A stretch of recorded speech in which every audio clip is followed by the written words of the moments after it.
Hello there, welcome to our channel Tutorial Guru again. Hope you're doing fine. I'm back with another tutorial video, and today I'll be showing you how to log into your Outlook account from your computer.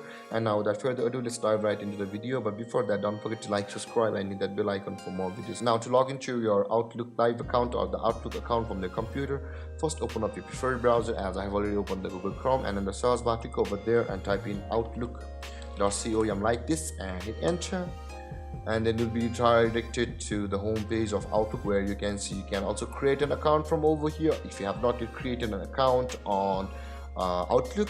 Or you can see the sign in option on the top right corner of your screen. If you click on sign in like this, you'll be redirected to the login page of Microsoft or the Outlook itself. Now you will be required to enter your email or your Skype username or your phone number which you had used to create your Outlook account. For me, it will be my Outlook email.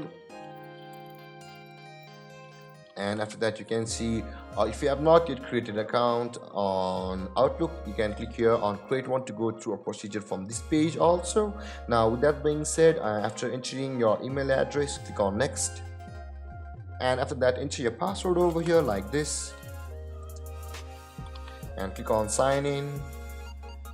And after getting to this page, if you want to stay signed into this computer by your Microsoft Outlook account, click on yes. Or if your session is temporary and if you don't want to stay signed into this computer, click on no like this, and then you'll be logged into your Outlook account like this. And there guys, this is how you log into your Outlook account from the computer. And if you have any confusions or questions regarding the topic, don't hesitate to comment in the comment section below, and don't forget to like, subscribe and hit that bell icon for more videos. Thank you for watching guys. Peace.